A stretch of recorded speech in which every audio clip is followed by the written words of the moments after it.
네, 안녕하세요. 신원입니다. 자, 수리 자료 해석 핵심 특강 실전 문제편 환영합니다. 자, 이 강의를 수강하시는 분들이라면 이제 두 부류라고 크게 생각합니다. 일단 수리 자료 해석에서 취약한 학생들. 그래서 이론편은 공부를 했는데 이걸 어떻게 적용해야 되는지 실전편에, 그래서 실전편을 통해서 이론을 배웠던 것을 정리하고 싶으신 분 한 부류라고 생각하고요. 다른 그룹은 이론은 그냥 책으로 어느 정도 쓱 보면서 커버를 했는데 이제 실제 문제를 들어가니까 혼자서 정리하기는 좀 버겁구나. 그래서 좀 짧은 시간에 총정리를 하고 싶으신 분, 그래서 실전 문제만 강의를 들으신 분도 있을 거라고 생각합니다. 그래서 이번 OT는 실전 문제편을 다루는 OT고요. 실전 문제가 어떻게 구성되어 있고 어떤 취지인지를 소개를 해드리겠습니다. 일단 크게 구성은요, 엄선 문제 50제 하고요, 그 다음에 P셋 기출 세트가 2개가 들어가 있어요. 그래서 민간 경력 기출, 그 다음에 5급 공채 기출.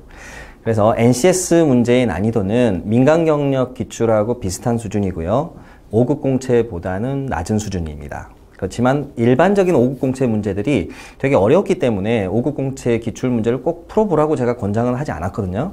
그냥 민간 경력 기출 정도 풀어보세요라고 했는데요. 다행스럽게 2017년도 기출은 난이도가 많이 낮아졌어요. 그래서 충분히 여러분이 소화할 수 있고요. 그리고 NCS에서도, 그 다음에 대기업 인적성에서도 그 소재 그대로 출제가 가능한 문제들입니다. 그래서 꼭 정리를 할 필요가 있어서 이번 책에 포함을 시켰습니다. 자, 그러면 구체적으로 어떤 것들을 다룰지 하나하나 볼 건데요. 일단 저에 대한 소개부터 하고 시작하겠습니다. 자, 자료해석의 신, 자료해석의 꿀. 그래서 신헌이고요. 영어로 제 애칭이 허니 신이에요. 허니 신. 네.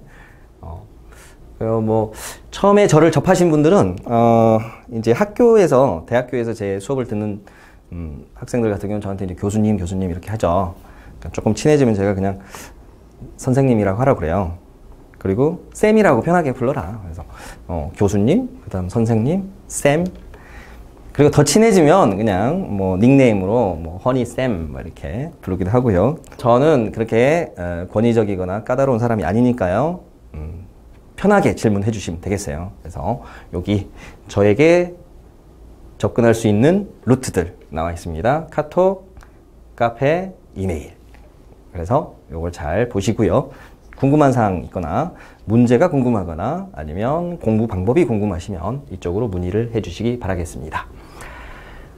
그리고 저에 대한 일반적인 소개는요, 제가 그냥 화면으로 대신할게요. 제가 또 이거 직접 읽기는 좀 쑥스럽네요. 자, 그 다음 화면으로 갑니다. 자, NCS 준비를 하는데 왜 자료 해석을 강조를 할까요?를 생각해 봅시다. 최근에 NCS 준비하시는 분들이 자료 해석 강의, 그것도 P셋 강의를 찾아서 듣는 분들이 많아요. 스터디도 굉장히 많이 지금 꾸리고 있고요. 그런데 그 이유는요, NCS하고 자료 해석이 굉장히 밀접하게 관련이 되어 있습니다. 일단 자료 해석이 수리 능력에서 하위 영역으로 지금 분류가 되어 있죠. NCS에서는. 그렇지만 자료 해석이 수리 능력의 하위 영역이라고 보시기보다는요, 수리 능력보다 더 큰 개념이라고 이해를 하시는 게 좋아요. 그래서 NCS의 10개의 영역들 중에서 이 빨간색으로 표시한 부분이 핵심 영역들인데요. 대부분의 기관에서 출제를 하죠.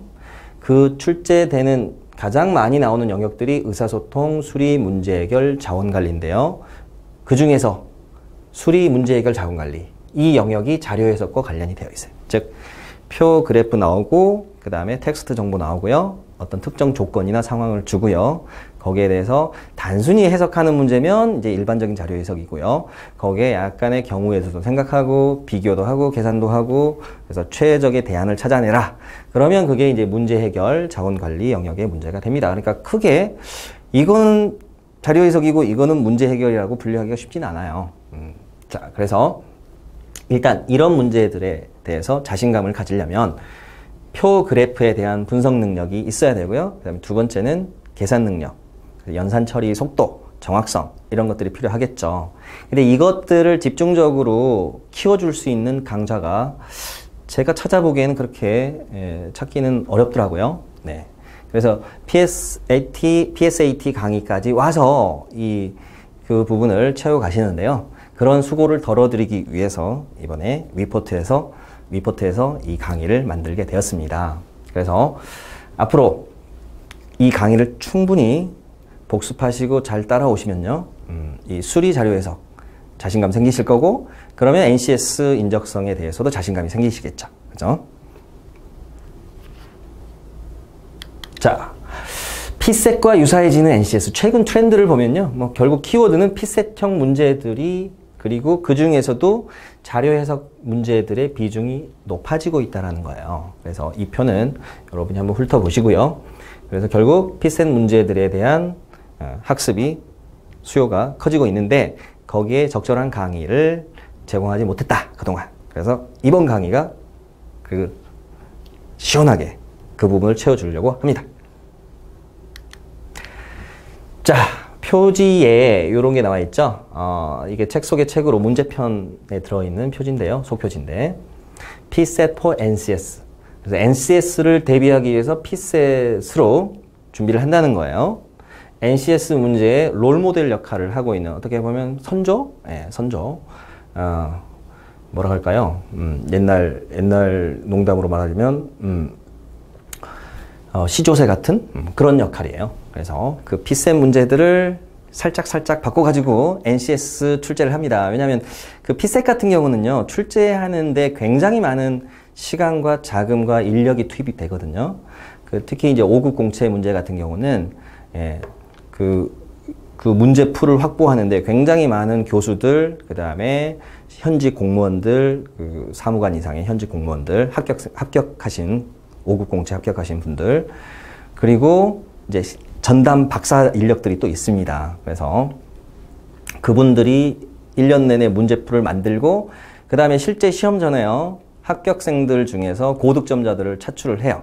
그래서 그 친구들이 숙식하면서 문제 검수를 2주 동안 합니다. 그러니까 문제 오류가 없어요. 나온 문제들이 깔끔하고. 그렇기 때문에 NCS를 출제하시는 분들 입장에서는 상대적으로 적은 자금으로 단기간에 만들어야 되니까 독자적으로 뭔가 새로운 걸 만들어내기가 쉽지 않죠. 그래서 P셋 문제들을 가져와서 살짝 변형해서 문제를 내고 있죠. 그러니까 P셋 문제를 본다는 건 쉽게 말하면 원전을 본다. 그러니까 쉽게 말하면 원서 공부한다 생각하시면 되겠죠. 번역본이 별로 좋지 않으니까 원서를 가지고 정확하게 이해를 하자, 그런 의미입니다. 자, 그런데 공기업만 대상으로 하는 게 아니고요, 대기업 인적성도 준비할 수 있도록 제가 인적성에서 자주 나오는 응용수리 파트도 많이 추가를 했습니다. 그래서 NCS 뿐만 아니라 대기업 인적성도 이 책, 그리고 이 강의로 대비할 수가 있습니다. 자, 강의 커리큘럼을 소개해 드리면요, 총 11강으로 구성이 되어 있어요. 근데 1강은 지금 하고 있는 OT, 그리고 샘플 문제 분석.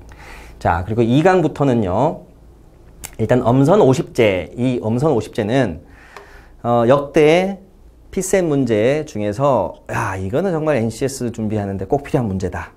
그리고 핵심적인 포인트가 다 녹아있는 문제들만 쫙쫙쫙 뽑았어요. 그래서 10문제씩 끊어서 총 5번에 걸쳐서 강의를 할 거예요. 그래서 이거는 단순히 10문제를 푼다고 생각하지 마시고요, 그 안에 숨어있는 핵심 포인트를 같이 정리하시는 거예요. 그래서 이거는 교재에서 이론편하고 연동이 되게 해당하는 챕터, 이론편의 챕터까지 표기를 해놨습니다. 그래서 같이 연계해서 시너지 효과를 발휘할 수가 있겠죠. 자, 이게 끝나고 나면요, 이제 P셋 기출 세트에다가 적용을 해보는 거예요. 그래서 일단 쉬운 거에다 적용해 볼게요. 그래서 민간경력 기출 25문제, 그거를 총 2번에 걸쳐서 7강, 8강에 걸쳐서 할 거고요. 그 다음에 조금 어려운 데다 적용해 봐야 되겠죠.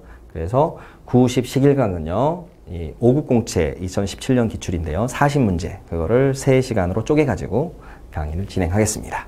그래서 문제가 쉬운 것들이 들어가 있는 강좌에서는 아무래도 강의 시간이, 녹화 시간이 좀 짧을 거고요. 어려운 문제가 좀 많은 데는 좀 길어질 수 있어요. 그래서 이 강의의 각 분수는 조금씩 차이가 날 수 있다는 거 미리 양해 말씀드리겠습니다. 자, 제가 왜 이 화면을 띄워놨냐면요. 여러분 자신감을 가지시라고 띄워놨고요. 동기부여를 해드리려고 띄워놨습니다. 즉, 수리 자료 해석, 이쪽은 나만 못하는 게 아니다. 나만 못하는 게 아니라 다 못한다. 다 못하는데 왜 다 못하느냐? 다 안 해봤기 때문에 못하는 거예요. 그럼 누가 빨리 올바른 방법을 찾아서 효율적으로 준비하느냐에 따라서 누구는 정체돼 있고 누구는 올라가겠죠. 그래서 올라가는 사람들의 케이스를 제가 소개해 드리려고 합니다. 자, 이분 같은 경우는요, 5급 공채 수석 하셨던 분인데요. 가장 자신 없던 영역이 자료 해석이라고 합니다. 그러니까 피셋은 참고로 3과목으로 구성이 되어 있어요. 언어 논리. 언어 논리는 NCS에서는 의사소통하고 굉장히 밀접하죠. 어쨌든 독해와 관련된 과목이니까요. 대부분 문과생들 이거 잘합니다. 잘해서 수업도 별로 안 들어요. 그 다음 두 번째 영역이 이제 자료 해석인데요. 자료 해석은 누구나 생소합니다. 뭐 고등학교 때 배웠던 과목 중에 딱 이거하고 관련된 딱 이거다고 할 만한 게 없어요. 그러니까 조금 관련이 있죠. 수학하고도 조금 관련이 있고요. 그 다음에 사탐 쪽에서 뭐 표 그래프 나오는 문제, 뭐 여론조사 같은 문제, 그거 조금 관련이 있어요. 그 다음에 이제 대학교 수준에서 보면 기초통계학, 그죠? 뭐 계량 분석에서 조금 다루는 조사 방법론, 그런 것들도 관련이 있습니다. 그러니까 딱 와닿지가 않는 거예요. 특히 이제 고등학교 졸업하시고 조금 되신 분들, 이제 군대 갔다 와서 복학하신 분들 입장에서는 아, 수학 공식 막 생각도 안 나는데 막 문제 해석 이게 딱딱 떠오르지가 않는 거죠. 그 다음에 재미있는 거는요, 공대 출신도 잘 못해요. 그분들은 맨날 수를 다루는 것 같은데 심지어는 수학과 출신도 잘 못해요. 왜냐하면 수학 문제는 잘 푸는데 그게 수학 문제가 아니거든요. 결국 독해와 수리가 결합되어 있다고 보셔야 되겠죠. 표 그래프가 제시되어 있지만 결국 우리가 한국말을 읽어서 이해를 하고 표에다가 그래프에다 적용해서 최종적으로 계산까지 들어가는 거니까 어떻게 보면 종합예술이에요. 그렇기 때문에 수학과 출신인데 저한테 고민 상담하신 분들 많아요. 선생님, 저는 그냥 단순히 연산하라고 진짜 잘하는데 계산 속도도 빠르고 또 뭐 수학도 잘했고 해서 자료 해석은 되게 자신이 있었던 과목인데 실제 점수는 제일 안 나온대요.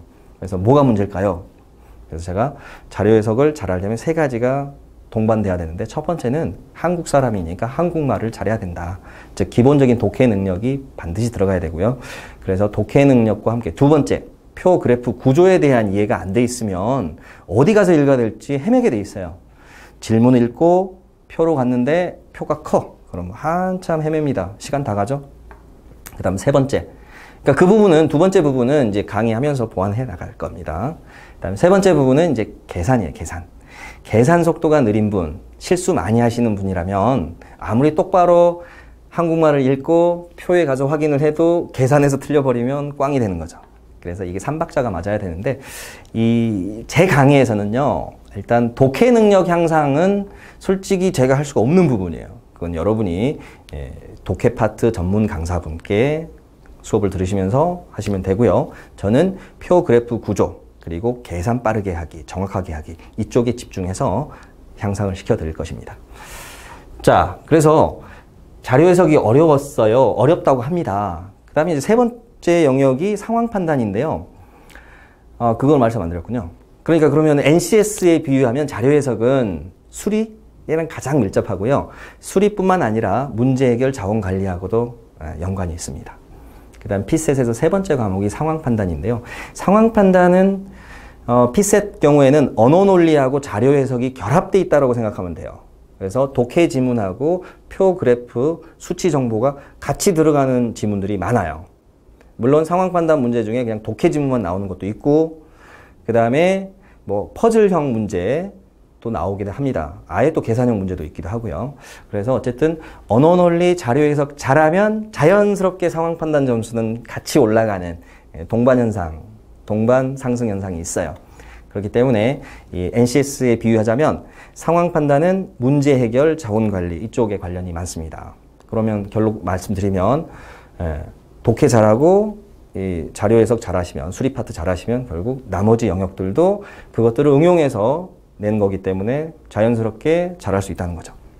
그래서 독해는 여러분이 스스로, 그리고 독해 전문가의 도움을 받아서 하시고, 그 나머지 영역을 제가 책임지고 강의를 해드리겠습니다. 자, 그래서 이분 이야기로 다시 들어가면요. 자료 해석은 어려웠지만, 자신 없었지만 열심히 하면 점수를 올릴 수 있다는 소리를 들었기 때문에 그만큼 시간 투자했어요. 그래서 기본 개념을 알기 위해 신원선생님 기본 강의 수강했고 모의고사도 신원선생님 모의고사만을 풀었다. 네. 이거 제가 이분한테 뭐 돈 주면서 이거 써달라고 한 게 전혀 아닙니다. 이분이 그 법률저널이라는 신문사에다가 합격하신 다음에 이제 그 신문사에서 각 수석 합격자들 찾아다니면서 인터뷰를 했겠죠.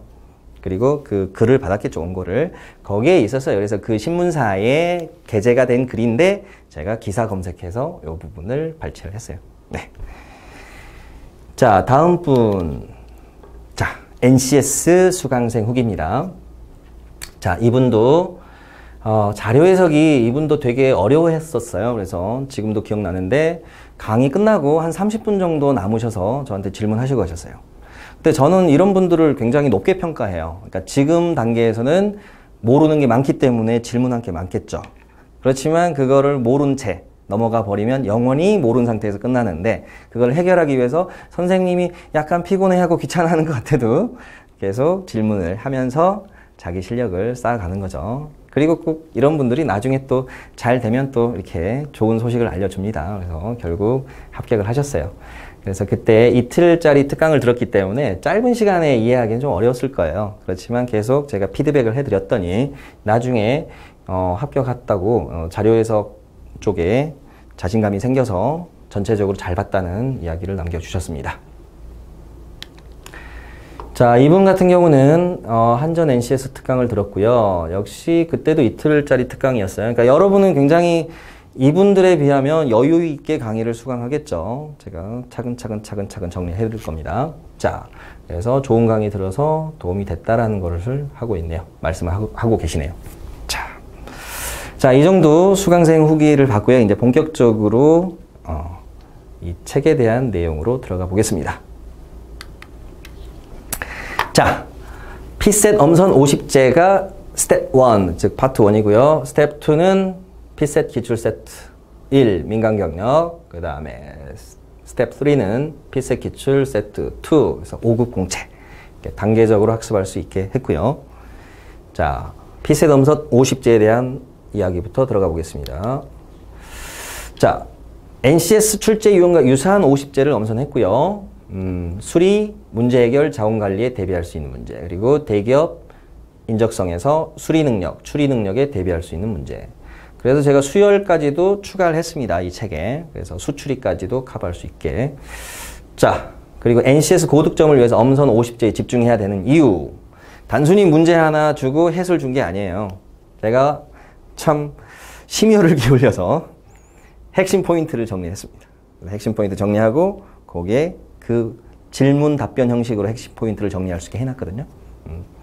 그래서 교재만 보시게 되면은 그 핵심 포인트에 대한 그 답이 좀 짧게 들어가 있어요. 그래서 조금 기본적인 배경 공부가 안 되신 분이라면 좀 어려울 수가 있습니다. 그래서 강의에서는 조금 더 그거를 상세하게 풀어드릴 거예요. 자, 그리고 피셋형 수리 자료 해석 문제에 접근하는 핵심을 파악하여 어떠한 유형이 출제되더라도 효율적으로 적용할 수 있게끔 했습니다. 그리고 제일 중요하죠. 결국 시간 단축 노하우. 그러니까 단순히 그 문제를 푸는데 시간을 단축하는 것뿐만 아니라요. 어떤 문제든 시간을 단축할 수 있는 선지 플레이, 선지를 이용해서 푸는 방법들, 그런 것들을 좀 소개를 해드릴 겁니다. 그래서 그 중에 본인한테 잘 맞는 거는 유용하게 써먹으시면 되겠습니다. 자, 다음 장으로 갑니다. 자, 이제 엄선 50문제에 들어가기 전에요. 모든 문제에 공통적으로 적용하는 필수적인 원칙들을 좀 점검하고 가겠습니다. 자, 문제가 여러 문제가 있어요. 어떤 거를 먼저 풀어야 되고 어떤 거를 버려야 할지 1번 에서 묶어 있고요. 그 다음 2번.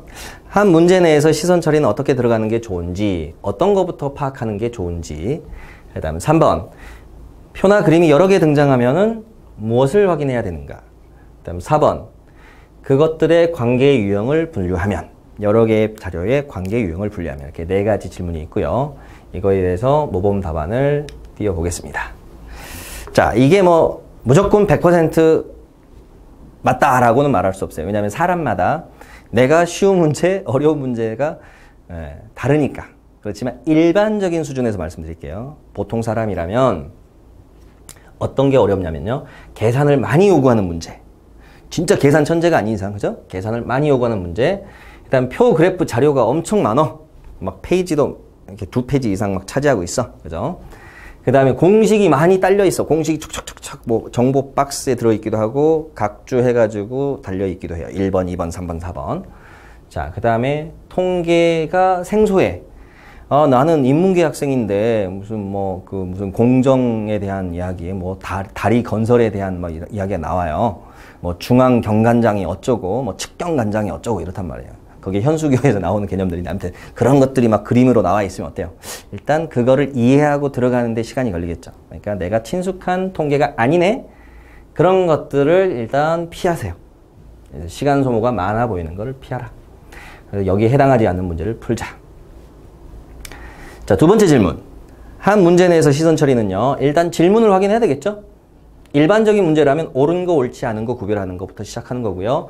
그 다음 특수한 문제 같은 경우에는 구체적인 유형을 봐야 되겠죠. 뭐 계산 문제면 계산 문제, 그 다음에 뭐 보고서 중에서 잘못된 부분 부합형 문제도 있고요. 그리고 또 어떤 표에서 A, B, C, D 이름을 가려놓고 정보를 통해서 연결하는 매칭형 문제, 그런 문제들도 있어요. 그래서 일단 특수한 문제들은 또 구별을 하셔야 됩니다. 그건 또 개별적인 문제들은 또 문제 풀면서 대비하는 방법들을 알려드리겠습니다. 자, 그 다음에는 이제 자료의 제목을 읽고 이 제목을 읽으면 이 자료가 바운더리가 범위가 어디까지인지가 잡히겠죠. 그래서 이 제목이라는 거는 사람으로 말하면 이름표예요. 이름표. 내가 누구라는 거를 딱 여기다 붙인 거죠. 그래서 그 아래 깔려 있는 표나 그림이 어떤 거라는 거를 제목을 통해서 딱 파악을 하시는 거예요. 그러니까 여러분이 반대로 제목을 다는 사람이라고 생각해 보세요. 보고서를 쓸 때, 그죠? 표를 어디에서 따왔어요. 또는 여러분이 표를 작성했어. 그럼 제목을 달 때 되게 신경 쓰겠죠? 이 내용을 모두 딱 담고 있는 단어들로 딱딱딱 써야 될 거 아니에요. 그죠? 그래서 제목만 제대로 읽어봐도 아래 내용이 그려진다라는 거예요. 자, 그 다음 단위. 왜 단위가 중요하냐면요. 단위는 절대 단위, 상대 단위, 즉 절대 수치, 상대 수치로 나눌 수가 있는데요. 특히 상대 수치, 퍼센트 자료. 그 다음에 지수 자료, A당 B 자료. 이게 지금 몰라도 상관없어요. 지금 그냥 들어만 두세요. 그런 자료들이 나오면 이 기준이 같은 건지 다른 건지 꼭 확인하는 습관을 들이셔야 돼요. 그래서 그것을 확인해서 제거할 수 있는 지문들을 먼저 제거하는 습관을 들이셔야 됩니다. 자, 구체적으로 이론편에서 다뤘고 다룰 것이고요. 이미 이론편을 배우신 분이라면 다뤘던 것이고, 이론편을 안 보신 분이라면 이 문제 풀면서도 계속 반복적으로 나올 겁니다. 자, 그 다음에 표의 주요 항목들이 뭐가 있는지 빨리빨리 체크해야 되겠죠? 가로 변수, 세로 변수에 뭐가 깔려 있는지 체크하시고, 그 다음에 각주나 정보 박스에 어떤 게 있는지 뭐 공식들 한번 훑어보셔야 돼요. 특히 공식이나 구체적인 수치값이 들어있는 경우에 중요하게 쓰입니다. 그러니까 요 단계에서는요, 주요 항목만 읽어야지 표에 있는 모든 수치까지 읽으려고 하시면 안 돼요. 아시겠어요? 표의 구체적인 수치는 이제 지문을 읽으면서, 즉 선지를 읽으면서 확인할 때 읽는 거다라는 거고요. 자, 그래서 보기 및 선지를 읽으면서 이제 해당하는 표의 위치를 찾아가지고 데이터를 읽어야 되겠죠. 그래서 필요하면 계산도 해주고. 그래서 그 과정을 순차적으로 진행하는데 이게 익숙해지면 척척척척, 그죠? 척척척척 진행하셔야 돼요. 그리고 이 과정 속에서 내가 이걸 풀어야 될까 말아야 될까도 어느 정도 판단이 되겠죠. 뭐 질문 유형 딱 보자마자 이건 내가 자신 없는 계산 문제네. 그 다음에 또 계산 문제를 하더라도 표 그래프의 수치 구조가 쉽고 선지 구조도 쉬워. 그러면 풀 수 있겠는데, 그죠? 이러면서 조정이 들어가는 거죠. 그 다음에 일반적인 문제를 하더라도 표나 그래프의 내용이 어려운 그래프나 표의 구조가 어렵다든지, 그 다음 수치 구조가 지저분하고 보기의 질문들이 어려워 보인다면, 주로 이제 보기에 깔려 있는 게 숫자가 막 깔려 있잖아요. 그죠? 뭐 몇 %이다, 뭐 몇 개이다, 이런 수치가 깔려 있으면 대부분 계산을 요구합니다. 그러니까 그런 경우에는 쓱 보고, 이거는 시간이 많이 걸리고 하고 피해 가시는 것도 좋은 전략이 되겠죠. 자, 그 정도로 말씀드리고요. 그 다음 세 번째 질문. 여러 개가 등장하면은요, 제목들 간의 관계를 따져봐야 되겠죠. 그죠? 그래서 제목들을 읽어서 공통점과 차이점을 구별한다. 그래서 특별한 관계가 있는지 파악하시고요. 그 4번 질문하고 바로 연결됩니다. 그럼 어떤 관계가 있느냐? 가장 많이 등장한 것들을 예를 들어 놨어요. 첫 번째, 대등관계. 이게 이제 속된 말로 다이다이 뜬다 이거예요. 대상은 똑같아요. 대상은 똑같아. 어떤 학생 100명이라고 합시다. 어떤 학생 100명인데 내가 한번 성별로 한번 분석해 볼까? 그래서 성별로 조사를 했어. 표 1. 그 다음에 전공별로 분류해 볼까? 표 2. 나이대별로 분류해 볼까? 표 3. 이런 식이죠. 뭐 지역별로 분류해 볼까? 표 4. 그죠? 그래서 똑같은 대상의 다른 속성들을 계속 표로 만드는 거예요. 그게 대등관계인 표입니다. 그래서 이 대등관계인 표에서는요, 예를 들어서 인문계하고 이쪽에 성별에 남성하고 연결해갖고 인문계 남성은 최소 몇 명, 최대 몇 명 이런 것을 물어봐요. 그래서 연결시켜서 교집합의 최소값, 최대값 이런 걸 많이 묻습니다. 자, 구체적인 질문은 문제 풀면서 확인해 보겠습니다. 그 다음 두 번째 상하관계. 상하관계라면 전체 100명을 아까 예를 들어볼게요. 100명이 있어요. 그래서 처음에 성별로 분류해봤어요. 남자, 여자. 자, 그 다음에 남자 안에서 다시 인문자연, 여자 안에서 인문자연 이런 식으로 다시 쪼개고 들어가는 것들이죠. 그래서 상하관계. 그러면 상하관계가 만약에 제시되어 있는데 구성비가 제시되어 있으면 그거는 상하관계이기 때문에 곱셈을 적용해가지고 전체에 대해서 특정한 부분이 차지하는 비율을 계산합니다. 뭐 예를 들면 남자가 전체에서 60%예요. 그 다음 남자 중에서 인문계가 30%예요. 그러면 전체에서 인문계 남자는 몇 퍼센트? 그럼 60에 30%, 18%가 되겠죠. 그런 식으로 질문을 던진다는 거예요. 자, 그 다음에 세 번째 유관변수, 뭐 음주율, 흡연율처럼 관련 있는 변수 관계일 수 있고요. 그 다음 4번째 직접 관련은 없는데 인구하고 GDP처럼 뭔가 직접 관련은 없는데 느낌은 오죠. 어떤 느낌이 와요? 1인당 GDP, 즉 공식을 통해서 새로운 개념을 만들어낼 수 있는 거죠. 그죠? 그렇게 해서 공식을 통한 새로운 정보를 묻는 구조가 나오겠죠. 그래서 이런 것들을 체크를 잘 해두셔야 되겠습니다. 자, 이제 샘플 문제를 한번 풀어보겠습니다. 샘플 문제로 뭐 제일 첫 번째 있는 1번 문제를 풀어볼게요. 자, 이 문제를 보실 때 아까 어떻게 하라고 그랬죠? 일단 질문에서 그죠? 옳은 건지 옳지 않은 건지 확인하는 거. 그거부터 하라고 그랬죠? 그래서 일단 옳은 거 동그라미 쳐놓고요. 옳은 거 고르는 거야. 자, 그 다음에 표의 제목 단위 확인하라고 그랬죠? 그 다음에 표의 주요 항목, 그 다음에 각주의 공식 나오면 중요하다, 쓰인다. 자, 그 정도 체크해 두시고요. 그 다음에 표가 2개 이상이면 제목들을 비교해서 차이가 나는 게 뭔가 생각해 보라고 했어요. 표 1의 제목은 IT 이용 현황. 그래서 뭐 여러 개 나와 있어요. 자, 표 2는 연도별 100명당 초고속 인터넷 가입자 수 이렇게 돼 있네요. 요거에다 동그라미 칩시다. 100명당.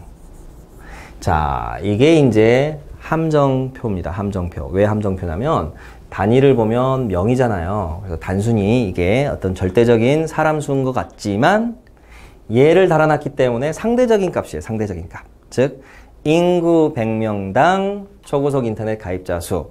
그러면 얘는 어떻게 계산됐을까요? 빨리 식을 생각해 봅시다. 자, A당 B. 그러면 A분의 B 구조인데요. 이 A가 실은 여기에 생략된 말이 인구예요. 인구라는 말이 생략되어 있는 거고요. 그래서 A는 인구고 B는 초고속 인터넷 가입자 수예요. 그래서 분자 분모는 그렇게 구성이 되는데 여기 100명이라는 말이 들어가 있잖아요. 100명당 그 A의 단위를 언급하고 있죠. 그거를 X라고 둘게요. 여기에 X라는 100명이라는 말이 들어가 있어. 그러면 뒤에다가 X를 곱해줘야 됩니다. 이해되세요? 1000명당이면 곱하기 1000, 10,000명당이면 곱하기 10,000 이렇게 이제 처리합니다.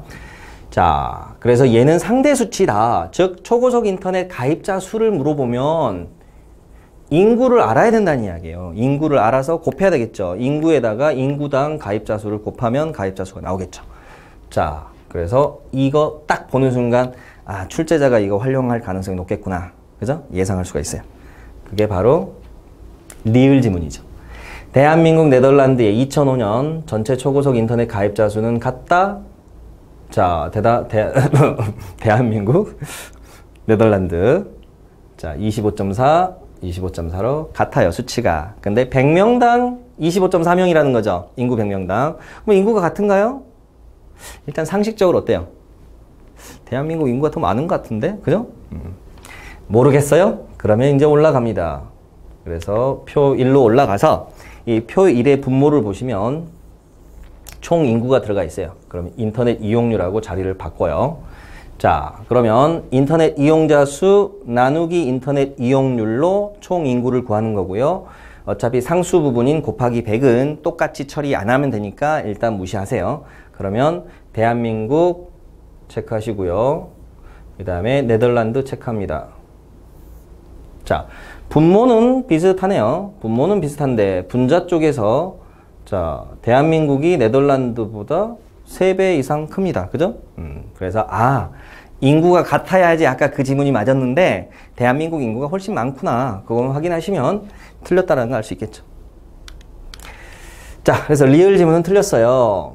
자료의 속성을 확인하는 거고요. 그리고 솔직히 출제자의 의도만 파악하셨다면 표 1에 가서 굳이 뭐 인구까지 확인할 필요는 없었겠죠. 그죠? 출제자가 일부러 작심하고 상대 수치가 같은 걸로 절대 수치 같은 걸로 함정 판 거니까. 그죠? 대한민국 인구, 네덜란드 인구 확인해야 되나? 설마 같겠어. 그죠? 자, 그 다음 기억하고 미음 지문. 얘들은요, 이런 구조로 되어 있어요. 순위가 서로 일치한다. 뭐가 높은 나라일수록 뭐도 많다. 즉 순서 일치형 지문이다. 순서 일치형 지문. 조금 이따 핵심 포인트에서 다시 볼 거예요. 이런 애들은 일단 해당하는 등장하는 국가수가 많다면 맞을 확률은 굉장히 떨어지겠죠. 이해되세요? 상식적으로 생각해 보세요. 자, 학생이 5명 있을 때랑 10명이 있을 때랑 한번 확률적으로 생각해 봅시다. 자, 국어 성적이 높은 학생일수록 영어 성적도 높다. 이런 문장을 만났을 때 5명일 때하고 10명일 때 어느 게 더 확률이 떨어져요? 아닐 확률은 10명일 쪽이 더 아니죠. 그죠? 그죠? 따라서 여기 국가수를 보면 국가가 등장하는 수가 하나, 둘, 셋, 넷, 다섯, 여섯, 일곱, 8개나 되는데 설마 8개 국가 사이에서 저게 일치하려면 굉장히 럭키한 케이스 아니에요? 확률적으로. 따라서 기억, 미음은 일단 슬그머니 물려주세요. 물러두는 거예요. 아닐겠지, 설마, 뭐 이런 생각으로. 정말 그게 맞을 수도 있지만 일단 좀 더 확실한 다른 보기를 먼저 보는 게 좋다는 거죠. 자, 그 다음 니은 지문 봅니다. 2005년에 미국의 2005년 총 인구수는 3억 명이 넘는다. 자, 인구 아까 어떻게 구한다고 그랬죠? 이용자 수 나누기 이용률 곱하기 100이에요. 근데 이 지문에서는 구체적인 숫자 3억이라는 숫자를 확인해야 되니까 이 곱하기 100도 처리를 해야 되겠죠. 어느 국가가 인구가 많냐 적냐 몇 배냐 할 때는 똑같이 처리 안 하면 되죠. 그죠? 상수 부분은. 그렇지만 구체적으로 몇억 명 이렇게 나오려면 이것까지 처리해야 된다는 거 기억하시고요. 그 다음 단위 1000명. 자, 단위 읽기 이론편에서 강조를 했었는데요. 1000이 나오면 컴마가 하나 보이면 100만이 되죠. 그죠? 1, 1000, 100만, 10억, 조에 컴마가 찍힌다고 그랬어요. 자, 그러면 미국 수치를 보니까 여기에 컴마가 찍혔어요. 그럼 이 컴마를 읽는 순간 얘가 100만이 되겠죠? 그래서 191 100만인데 여기 곱하기 100이 또 들어가겠죠? 그러니까 191 억이 되는 상태예요. 억. 그거를 뭘로 나누는 거예요? 63으로 나누는 거예요. 그러니까 63분의 191이 3보다 큰 수죠. 3보다 큰 수예요. 그래서 3억보다 크다라는 이야기죠. 자, 제가 숫자를 안 쓰고 막 했기 때문에 뭐지 할 텐데, 자, 다시 한번 볼게요. 191 땡땡땡 63 곱하기 100. 근데 얘 단위가 1000명이에요. 그럼 여기가 100만. 그래서 100만에 100이 곱해지는 순간 억이 돼. 그죠? 그럼 이 부분만 3이 넘는지만 확인하시면 되겠죠? 3이 넘어. 결국 3억이 넘는다 라는 이야기가 되겠죠. 자, 여기서 잠깐 단위 처리를 굳이 저렇게까지 오버할 필요가 있을까요? 라는 생각이 들어요. 저는 실전에서 이 문제 볼 때 그냥 이거만 봤어요. 63, 191, 3배가 넘네? 여기서 3보다 큰 수가 나오겠구나. 이것만 봤어요. 왜? 상식이 있으니까, 상식이. 그렇잖아요. 미국의 인구가 설마 30억 수준에서 계산될까요? 전 세계 인구가 70억 조금 넘는데? 그죠? 말이 안 되지. 중국의 인구가 세계에서 가장 많다는데 한 14억, 15억 수준이잖아요. 그럼 그것도 아니야. 그럼 3천만 명 수준일까요? 대한민국 인구가 5천만 명 가까이 되는데 우리나라보다는 많겠지 생각이 들죠? 미국 인구가. 그죠? 그러니까 기본적으로 주요 국가들의 뭐 인구 정도는 또 조금 알고 계시면, 그죠? 단위 처리에 있어서 시간을 줄일 수가 있겠죠. 그러니까 PSAT, NCS에서 이렇게 구체적으로 실제 이름을 언급해 놓고 이 데이터를 사기칠 수는 없어요. 그죠? 그래서 우리가 그 정도는 그냥 상식적으로 처리할 수가 있다는 거죠. 그래서 그 상식이 있다면, 아까 제가 대한민국 인구, 네덜란드 인구, 대한민국이 많지. 저도 솔직히 딱 3배 이상, 뭐, 그 정도까지는 몰라도 대충 느낌은 2배 이상 정도는 될 거라는 생각을 했거든요. 그래서 다르다는 정도만 상식적으로 알고 있어도 되고요. 여기서 미국 같은 경우도 그걸 알고 있다면 3억이라는 단위에 대해서 그렇게 어렵게까지 처리할 필요는 없었다는 거죠. 억 단위를요. 그죠? 자, 샘플 문제니까 제가 좀 자세하게 소개하고 있습니다. 자, 따라서 니은은 맞고요. 자, 그 다음 디귿 지문. 2001년 대비 2002년 100명당 초고속 인터넷 가입자 수 증가율은 아이슬란드가 호주보다 높다. 연도 체크하시고 국가 체크하셔야 되겠죠. 자, 그러면 1년, 2년 사이의 증가율 호주, 아이슬란드. 자, 호주, 아이슬란드. 자, 증가율 공식을 기본적으로 이렇게 외우신 분들이 많을 거예요. 기본 공식으로 델타 T, T1 분수 구조. 그죠? 그런데 이 델타 T를 쪼개서 보면 이렇게 됩니다. 그러니까 T1보다 델타 T가 증가율 기본 공식인 건 맞는데 한 가지 더 생각해 보자는 거예요. 그럼 쪼개보면 T1분의 T2 마이너스 T1분의 T1 그죠? 요렇게 쓰고 요렇게 쓰면 그럼 마이너스 1이 되겠죠? 그래서 곱하기 100 이거랑 같은 식이에요. 그럼 무슨 이야기냐? 결국 처음 값 대비 나중 값의 배수를 봤을 때 이게 크면 증가율 더 크다는 이야기예요. 배율이 크면 증가율 더 크다. 그래서 호주 2배. 2배면 1 빼고 100 곱하니까 100% 증가. 근데 아이슬란드는 2배보다 커. 그죠? 그래서 100%보다 큰 증가율이에요. 그러니까 배수가 큰 것만 확인하시면 돼요. 아이슬란드가 요 부분, T1분의 T2 요 부분이 크다는 것만 확인하시면 되겠죠. 자, 그래서 증가율을 너무 첫 번째 공식에다가 맹목적으로 이 차이값, 증가량 계산하려고 들지 마시고요. 좀 이런 구조라면 배수를 먼저 보는 거예요. 아, 얘가 2배 넘고 얘는 2배, 얘는 2배 넘는 거예요. 그것만 보시면 되겠죠.